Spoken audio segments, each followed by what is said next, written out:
Mapagpalang gabi po sa ating lahat. Ngayong season nga po na ito ay bibigyan daan ng mga kabataan at mga magulang na idulog po sa panalangin ang ating bansang Pilipinas. Ang tema po natin ngayon ay The Philippine in Focus. Bago po tayo magsimula, samahan niyo po muna ako sa panalangin. Hallelujah, Jesus. Hallelujah, Father God. Bless your name, Father. Ama, maraming salamat po sa gabi na ito na muli magamit mo po para makapag-share ng iyong mensahe. Salamat, Ama, dahil ikaw po ang aming kasama sa gabing ito. Nawa po lahat ng mapakikinggan sa gabing ito ay tumatak sa kanilang mga puso at isipan. Mapagpulay-pulayan, maunawaan at magbigay kalakasan sa aming buhay espiritual. Ikaw po, Ama, ang siyang maihayag, maparangalan at maitaas ang mensahe na mapapakinggan ngayong gabi. Salamat po, Ama. Salamat po sa kabutihan mo sa buhay ng bawat isa sa amin. Ito po ang aming dalangin sa tanging pangalan mo po, Jesus. Amen and Amen. Amen. Muli po ay magandang gabi po sa lahat ng sumusubaybay po sa ating daily devotion. Bago po tayo magsimula, buksan po muna natin ang ating mga Bible or e-Bible at basahin po natin ang ating Word of God. Ito po ay matatagpuan sa Mateo chapter 5 verse 43 to 48. Verse 43. Narinig ninyong sinabi, ibigin mo ang iyong kapwa at kamuhian mo ang iyong kaaway. 44. Ngunit ito naman ang sinabi ko, ibigin ninyo ang inyong mga kaaway at ipanalangin ninyo ang mga umuusig sa inyo. Verse 45. Upang kayo'y maging tunay na mga anak ng inyong Ama na nasa langit. Sapagkat pinasisikat niya ang araw sa mabubuti, gayon din sa masasama. At nagpapaulan siya sa mga matuwid at sa mga di matuwid. Verse 46. Kung ang mga nagmamahal sa inyo ay siya lamang inyong mamahalin, anong gantimpala ang inyong maaasahan? Hindi ba't ginawa rin yan ng mga maniningil ng buwis? Verse 47. At kung ang mga kapatid lamang ninyo ang inyong ninabati, ano ang ginawa ninyong higit kaysa iba? Hindi ba't ginawa rin iyan ng mga hentil? Verse 48. Kaya maging ganap kayo, gaya ng inyong Ama na nasa langit. Amen. Sa mga nangyayari po, sa mga kaganapan po sa ating bansa, nakikita po natin ang sakit at hirap na dulot ng kasakiman at katiwalian po ng ating gobyerno sa ating pamahalaan.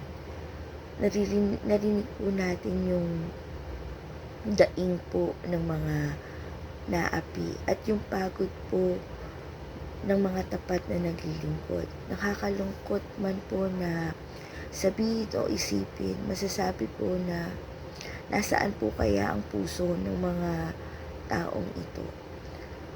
Ngunit sabi po ng Panginoon sa ating pong binasa na Word of God, ibigin ninyo ang inyong mga kaaway at ipanalangin ninyo ang mga umuusig sa inyo. Mahirap po ba ito gawin? Bilang tao, opo, mahirap itong gawin. Pero bilang tayo ay anak ng Diyos, kaya natin itong gawin.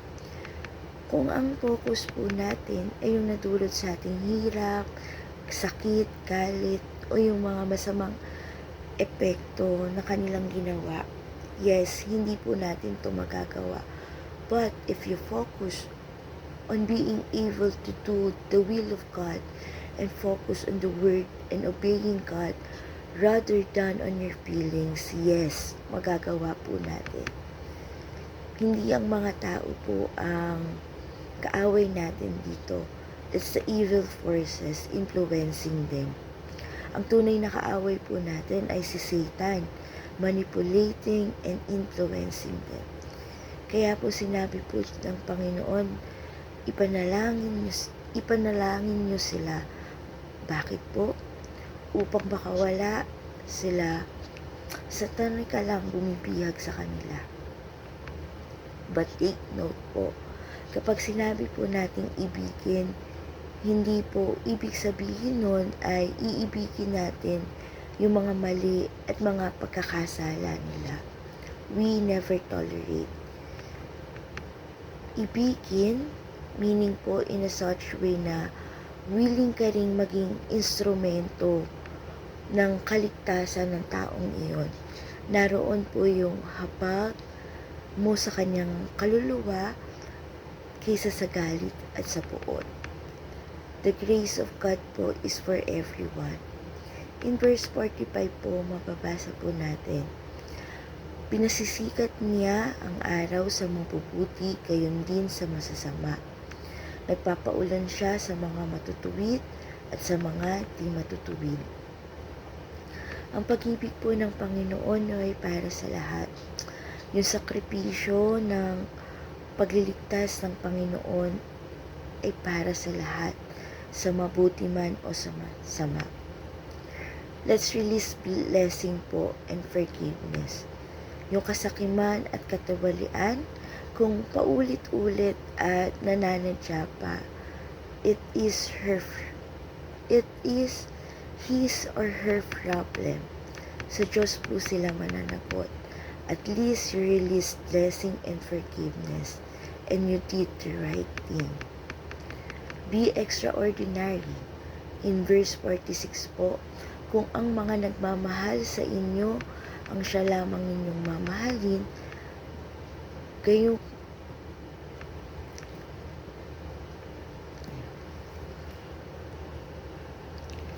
anong gantimpala ang inyong maaasahan? Hindi ba't ginawa rin yan ng mga maniningil ng buwis? At kung ang mga kapatid lamang ninyo ang inyong binabati, ano ang ginawa ninyong higit kaysa iba? Hindi ba't ginawa rin yan ng mga hentil? Oo nga naman po, no? Ano ang pinagkaiba natin sa iba? Same lang ba? What differentiates and isolate us from the world? Ay kung ang ginagawa natin ay taliwas sa agos o galaw ng mundo. We have an extraordinary God. That is why we can also do extraordinary things for God. And last, verse 48, kaya maging ganap kayo gaya ng inyong Ama sa langit. Ito ay hindi nangangahulugan ng pagkamit ng walang kapintasan, but rather nagsusumikap tayo, striving for wholeness, completeness, and holiness katulad ng Diyos, being able to practice the agape love, able to overlook the shortcomings of others na ganoon rin ang Diyos. Nilalagpasan niya ang mga pagkakasala natin because of His love and grace for us. Lord, choose to continue on loving us. Mga kapatid, we're called to love others. John 15 verse 12, ito ang aking utos. Magmahalan kayo kaya ng pagmamahalan ko sa inyo. We're called to pray for our leaders. 1 Timothy chapter 2 verse 2. Idalangin rin ninyo ang mga hari at makapangyarihan upang tayo makapamuhay ng matahimik, mapayapa, makadiyos at marangal.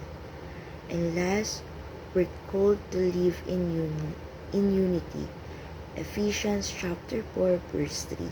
Sikapin ninyong mapanatili ang pagkakaisa na kaloob ng Espiritu sa pamamagitan ng kapayapaang nagpupulot sa inyo. But again, we never tolerate wrongdoings. Hindi tayo bulag at bingi sa kanilang kabuktutan. Ngunit merong malaking Diyos na siyang lumalaban at naghahari sa ating mga Pilipino at sa ating Pilipinas.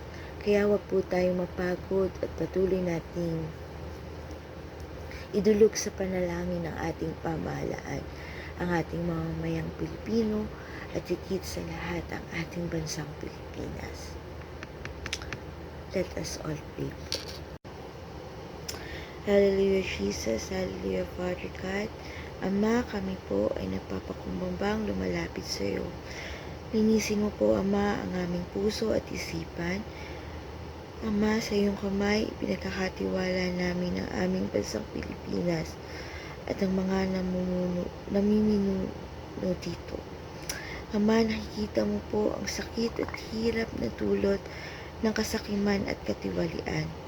Naririnig mo po ang daing ng mga naaapi at saksihan mo po ang pagod ng mga tapat na naglilingkod. Ama, linisin mo po ang aming pamahalaan, mga institusyon, mga pamayanan mula sa lahat ng kasinungalingan at pandaraya.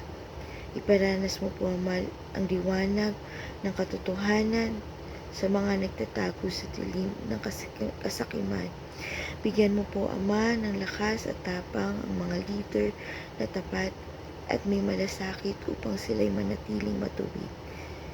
Itinataas din po namin sa iyo, Ama, ang mga senador at kongresista